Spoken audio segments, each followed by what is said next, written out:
I'm Sari. And I'm Haley. And this is Seamwork Radio.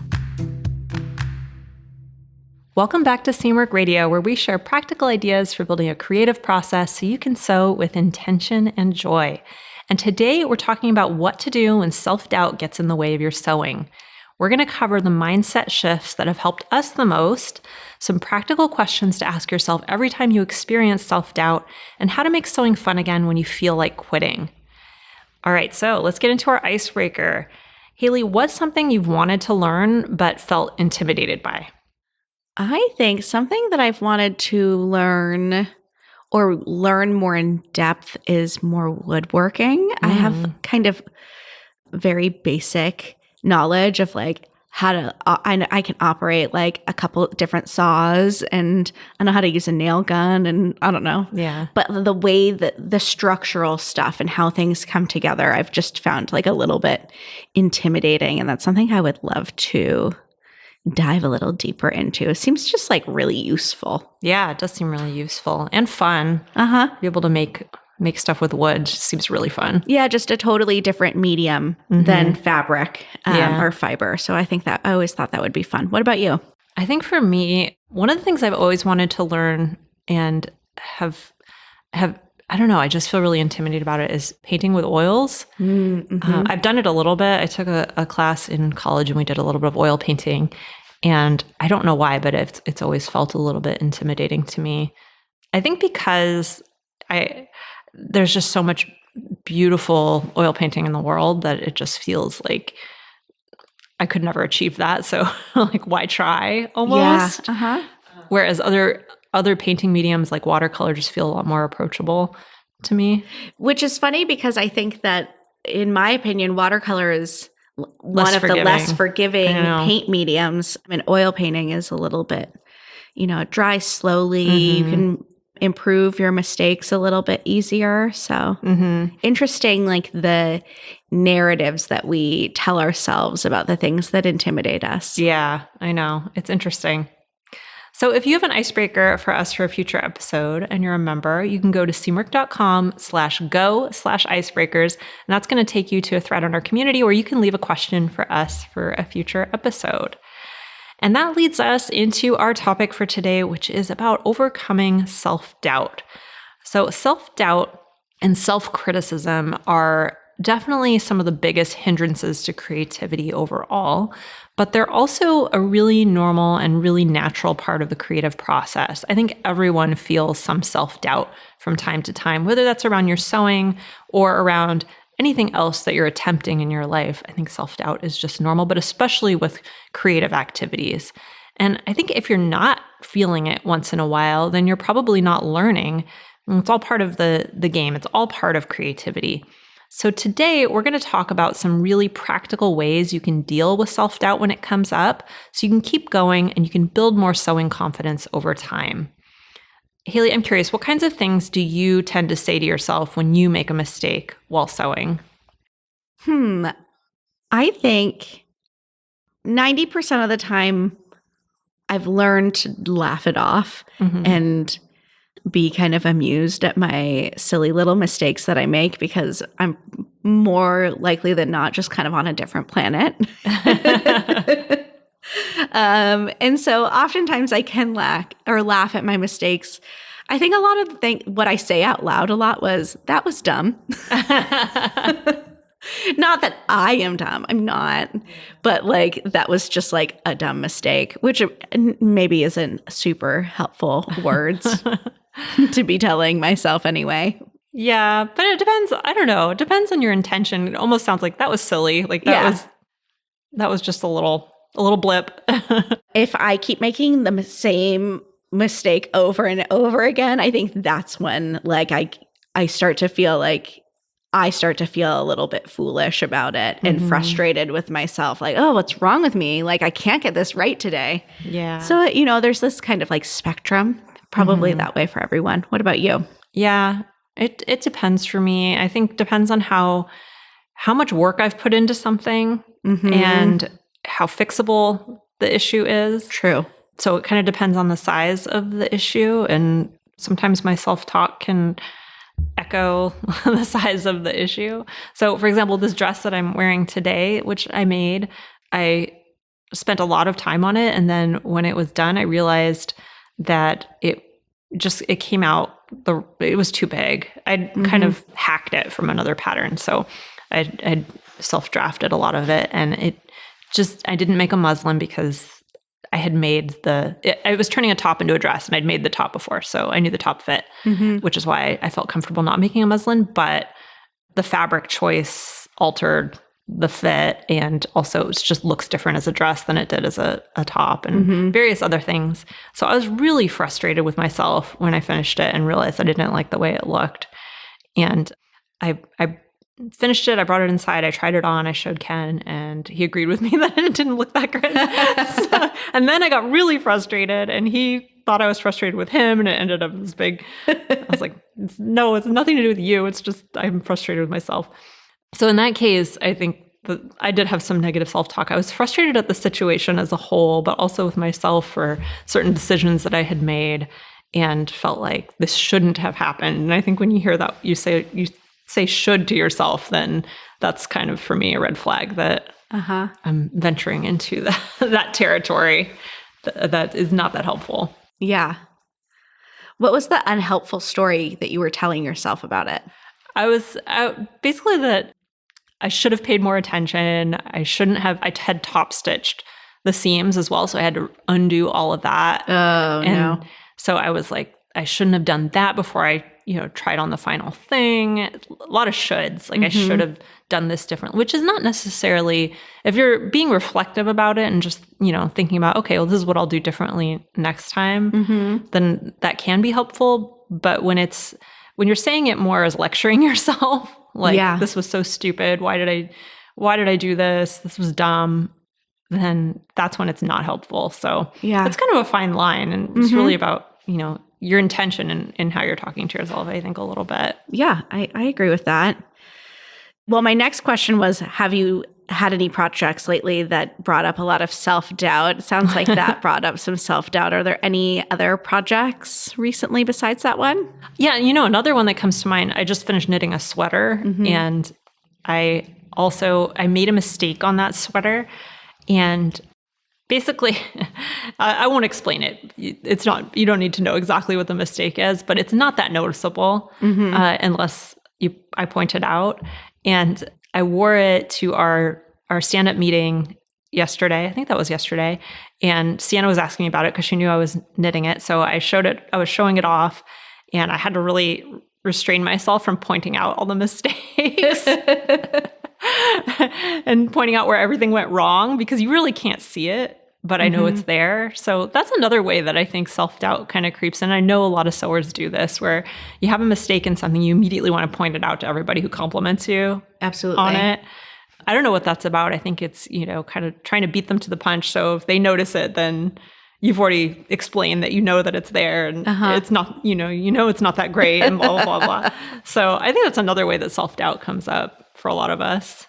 I think for me, a place that it's been creeping in lately is just feeling really doubtful of my ability to finish projects due to the shortage of free time that I have right now, and that really has stopped me from jumping into some like meatier projects that I've been wanting to start on or have maybe started on and then frozen. Yeah.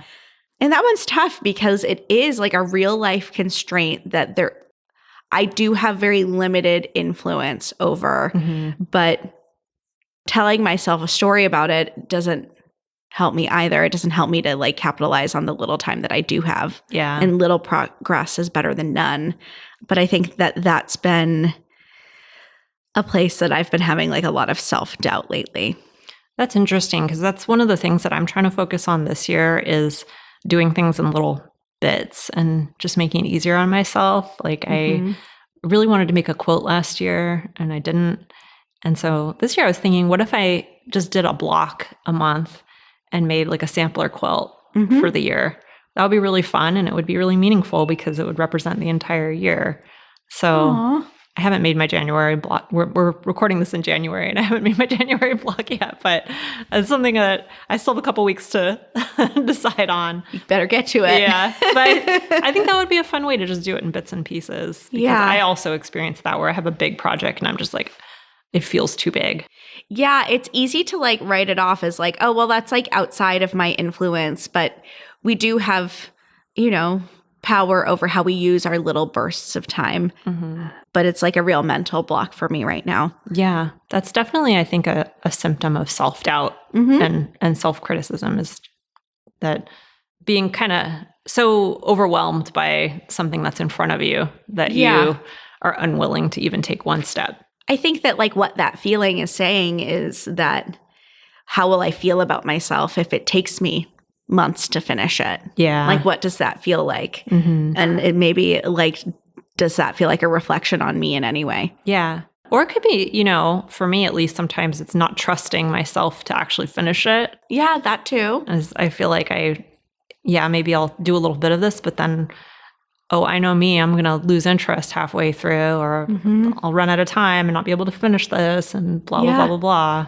Yeah, I think that's a really good point too. How do you feel when a project isn't going as well as you had hoped? I can get, it depends, but I can get pretty discouraged for sure. It's hard, when you have a vision for something and you're really excited about it and then it doesn't match that vision. It can be really easy to despair a little bit about it and have that influence other projects as well. Yeah. So I think some of the things we're going to talk about today have really helped to temper that though. Yeah. But it's hard, and I think it's something that all of us struggle with. Don't you think? I agree. I think that my immediate reaction is to give up. Yeah. I don't think I've always been this way, but again, with my really limited time, when I feel like it's gone into bad territory and I don't think I'm going to be able to fix it with like relative ease, I put it in a bin and I just let it languish there for like a year, and then I'll come back to it in my little like project graveyard and decide which things I want to salvage. And interestingly enough, like 50% of the time I end up making whatever change I needed to make, and it wasn't as big of a deal as I thought it was going to be. Yeah. And then I'm like happy I did it and I have something new to wear and it's great. But in the moment, sometimes my first instinct is just to abandon ship. And sometimes you do have to abandon ship. Sometimes you do have to. I maybe do it a little too freely these days. But sometimes that is the best thing for you, If something is just not working, I can sometimes go the opposite direction and just plug away at something and try and force it and make it work instead of moving on to something that's going to make me happier. Yeah. I will say that getting a little time and space away from it does give me better perspective. So when I do come back to it, lots of times I'll have different ideas on how to fix it. My mistakes don't feel as personal anymore. Mm-hmm. That was 6 months ago, Haley. She doesn't know what she's doing. I do. Yeah, that's a good point. Sometimes that's all you need is just a little time to pass and the emotions to dissipate a little bit. Yeah, totally. All right. Well, I want to get us into the tips for today. And I'm going to kick us off with our first tip, which is identifying the kinds of thoughts that are getting in your way. I think we've just started kind of chipping away at that idea. The first step to overcoming anything, especially self-doubt, is to just notice it. One great way to do this is to find the patterns and the kinds of thoughts that you have frequently that stop you from creating or from learning. So here are some examples of that I know that we've all experienced at some point. You could be telling yourself, I'm not ready yet. This idea isn't that good. I'm overwhelmed by the size of the project. Ding, ding, ding, ding, ding. I know it won't be perfect.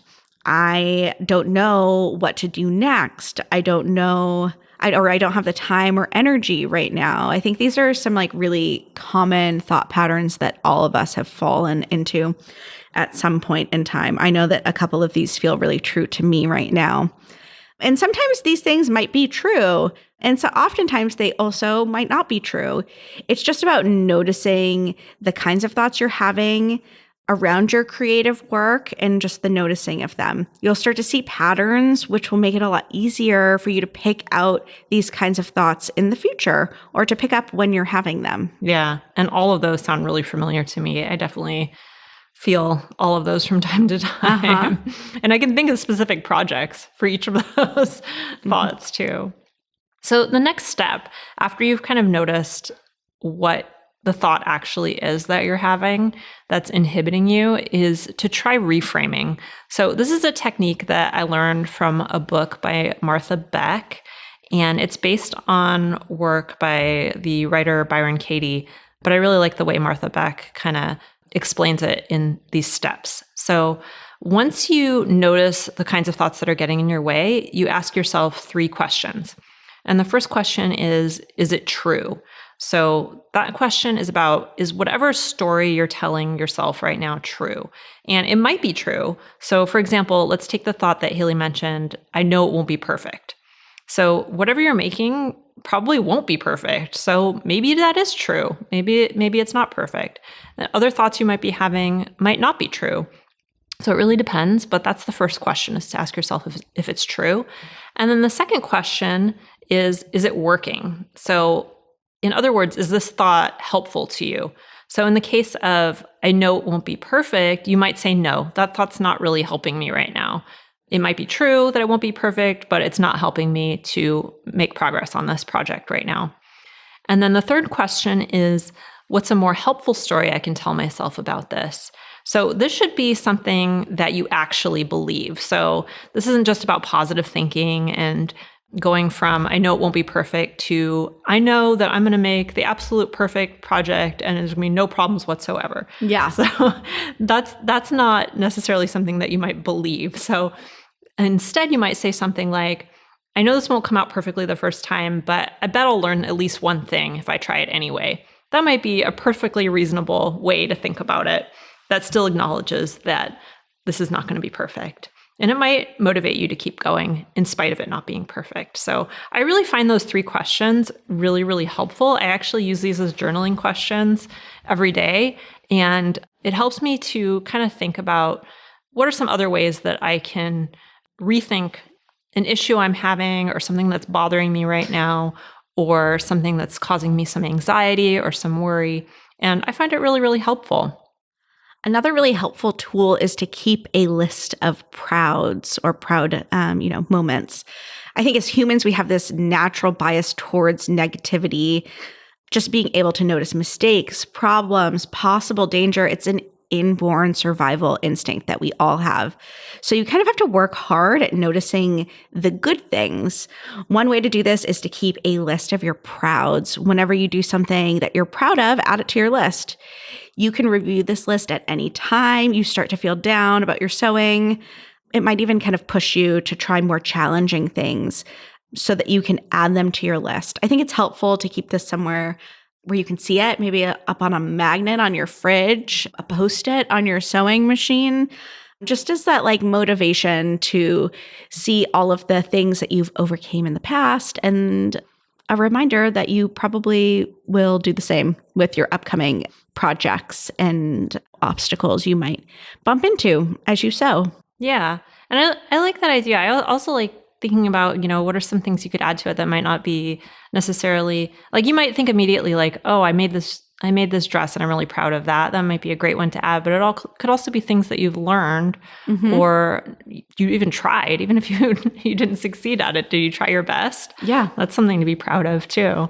Yeah. So. I sewed buttonholes for the first time. Yeah. They don't have to be perfect to make the list. It's just the fact that you did them. Yeah, absolutely. The next tip is one that I really like. It's to turn it into a game. So this is an idea that I learned from a book called Impro by Keith Johnstone, and he's a famous teacher of improvisation in theater. And so a lot of times when people are learning to improvise in theater, they're so afraid of making mistakes that they just flat out refuse to use their imagination.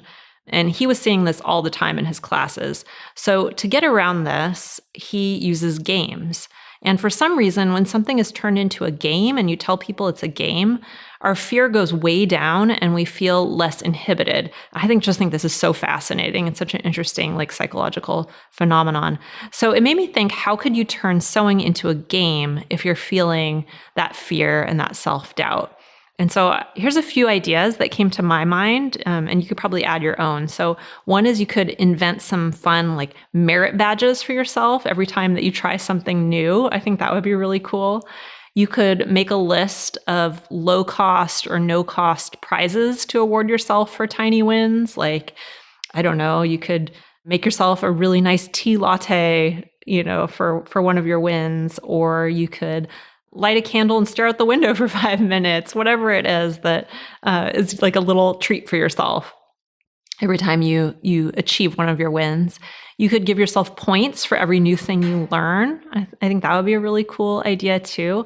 I think the trick here is just to make your game about the effort you put in and not about the outcome. Because I think if you make it about the outcome and about succeeding at creating something perfectly or, executing something just the way you intended, then it can become almost a negative thing. It can become if you're giving yourself points only every time you succeed, you can start feeling bad about not succeeding versus if you give yourself points for effort, I think then that can be a really positive thing, because even if you don't succeed, you have learned something and you have something to take away from it. So I think it's about rewarding yourself for the things that are actually going to make you feel good. I have an important question. Mm-hmm. What is your favorite low or no cost prize? I have a list Ooh, of that I keep. My treats list, my treats menu, and I separate it into really tiny things, and then I have bigger things on it as well. But one of my favorite treats is taking a bath. Me too. I love That's taking my go-to. I treat myself with a bath almost every day because I love it so much. Deserve it. Yeah. I love a bath. That's my go-to treat thing as well. Or just little self-care things like that. Painting my nails. I love little girly things. Yeah. Yeah. Just put on a face mask and lay down or read a book, just little things like that. Yeah, I love a marinate and rot kind of a moment. Absolutely. All right. So our next tip is to remember that failure, it's essential. Not only is occasional failure, it's totally normal. It's also unavoidable. It's actually really an essential thing. In Art and Fear by David Bales and Ted Orland, they write, this is in quotes, "One of the basic and difficult lessons every artist must learn is that even the failed pieces are essential." That's because they say, this is not them anymore, this is us. That's because they say that the job of the artist is to learn how to create. So an artist might only have a few pieces that they consider real successes, but they couldn't have gotten there without all of the pieces that didn't quite work out and, all of the lessons that you've learned along the way from those quote unquote failures.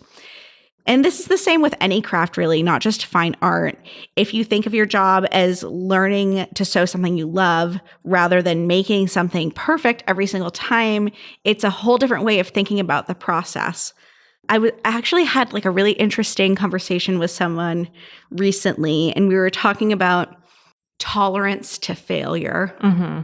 And I made a joke, which was not really a joke, that I'm a professional failure.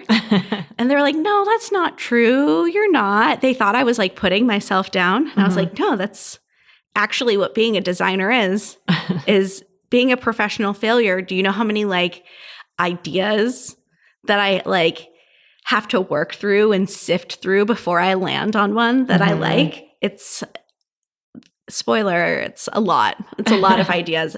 And it doesn't make me feel bad about myself. I don't feel bad about myself because I have to sketch 50 different blouses before I settle on the design I like. It's just part of the job. It's just part of the process. I think that's why a lot of times, if you've ever attended a trends workshop or any community events that I host, I often invite home sewers to think of themselves like a designer. I think it like creates a degree of separation that helps you to take things a little bit less personally, that it's just all part of the process and you're just doing your job. Failing is just me doing my job. Yeah. And so failure doesn't freak me out very much because I have this like exposure therapy to it. Yeah. I mean, I think the same in my role, just in running a small business. I think there's so much failure and there's so much change that happens that you have to become very comfortable with. And it's a great lesson for life too, because life is change. Like it's just, we have this idea, I think, in our minds that we're going to work hard and everything is going to be perfect someday, you know? And that's never going to happen, really. Everything's going to be shifting forever. And I think the more you can get comfortable with that, the less stress you feel. And that's a lesson that I think most of us have to learn over and over again. Yeah, totally. All right. Well, I'm going to recap our tips before we share our big takeaways from this episode. So this is kind of a meaty one. There's some really big ideas in here, and hopefully you found something that's going to help you. So our first this is kind of the first step, is identifying the kinds of thoughts that are getting in your way and just noticing them and noticing what patterns, what thoughts come up over and over again for you. The second step is to try reframing. So I mentioned 3 questions you can ask yourself that came from Martha Beck. 1, is it true? 2, is it working? And 3, what's a more helpful story I can tell myself about this? Number 3, the third tip, is to keep a list of your prouds. Number 4 is to turn it into a game. So turn your sewing into a game where you reward yourself for effort. And then finally, remember that failure is essential to creating something, and that if you want to create anything, you're going to have to accept some amount of failure in order to get there eventually. And that to think of yourself as your job is to learn how to do this. It's not to do it automatically, perfectly every time. So I think these are super helpful for me. Hopefully they're helpful for you guys too. So what's your big takeaway from the episode, Haley? I think that my big takeaway is that I like to think about sewing as this like low stakes way of like practicing different skills, whether that is like the hard skills of sewing a welt pocket or doing a bagged lining, things like that. But there's also like these soft skills of becoming comfortable with failure, perseverance. I think kind of grit in general is a big part of it. And sewing, it can be our superpower in so many ways because it gives us this like place, this safe space to practice those kinds of skills that we can then like bring to other areas of our lives. I think that maybe this is like a little bit hokey, but I don't care. I'm a little hokey. I think that I'm a better person for sewing. Not that I'm better than you or better than someone, but I think that sewing has made me a better person and more in tune with my thought patterns and my feelings and my natural tendencies as a person. It's just such a helpful tool for reflection and growth. Yeah, I think that's true of a lot of creative practices. I think almost any creative practice, especially something you do with your hands, can teach you so many lessons that you carry over into other parts of your life and can really help you improve as a person. So yeah, I think that's really cool. My big takeaway, this is something that I actually was thinking about a lot in the last week. And then last night I had a thought about this and this brought it up for me again, which is, so my watchword for this year as we enter this new year, we're recording this in January. And I wrote about this on my personal newsletter, Making Time, which is that my watchword for the year is easy. And so I've been thinking a lot about that word easy and that I want more ease in my life and what that means to me. And as I was, kind of getting back into the swing of work this week, and I was very, very busy all week and solving a lot of problems and figuring things out. And I've got some really big, meaty problems I'm working on right now. And at the end of the day, I feel really tired. And I was thinking, that I really need that challenge and I need things that are difficult in my life. And if I didn't have it, for example, we just came back from a 2-week break where I wasn't working on really anything difficult. Mm-hmm. I really kind of missed that. And so what came to me last night was that what I really need in my life is external challenge, but internal ease. And I really like having a lot of difficult things to work on. And obviously the world is difficult, and there's things that are just going to be presented to you that you have no control over that are difficult. And what I'm really craving is just that sense that I can deal with everything no matter how difficult it is. Mm-hmm. And then that's the thing that I really want to work on. So this really brought that up for me, because just this idea of how you talk to yourself about problems and how you deal with them internally and face them and keep going and maintain that sense of internal ease, even when the external things are hard, mm-hmm. is such a key skill in life. And like you're saying, that's something that sewing can teach you, just like any kind of creative act can teach you. So I think that's really special. All right. Well, before we wrap up today, I wanted to give a little shout out for our free sewing planner. Haley talked about becoming kind of a designer of your own wardrobe, and our free sewing planner is a really great tool for that. It's a printable tool that can help you design and plan your sewing projects, and it includes pages for sketching looks, for planning out individual projects with sketches and swatches, and you can print as many pages of it as you need, so it's pretty cool.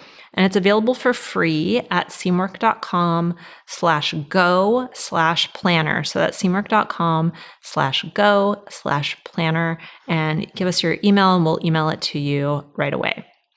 And if you liked this episode, please consider leaving us a 5-star review. We'd love to hear what you think. So if you're listening to this on Apple Podcasts, you can leave us 5 stars right now. And if you want to leave a review at the same time, you can. We love hearing from you guys.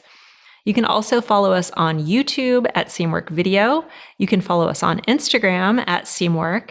And if you'd like to join Seamwork and become part of our private community, plus get access to hundreds of sewing patterns and dozens of classes, our podcast listeners get a 50% off lifetime discount when you join at seamwork.com/go/podcast50. So that's seamwork.com/go/podcast50.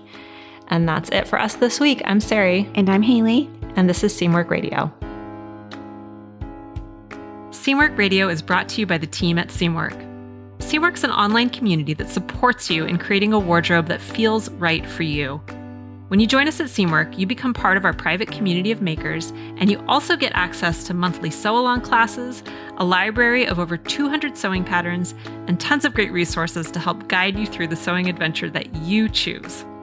Podcast listeners can get half off a Seamwork Unlimited membership, which means you can download as many of those 200 plus patterns as you want at any time, and our community will be there to guide and support you. If you'd like to join us for half off, just visit seamwork.com/go/podcast50. You can also find us on Instagram at Seamwork, or visit our YouTube channel, which is called Seamwork Video. We love hearing from you, so let us know if there's a topic or a personal story that you'd like us to cover. Thanks for listening to Seamwork Radio.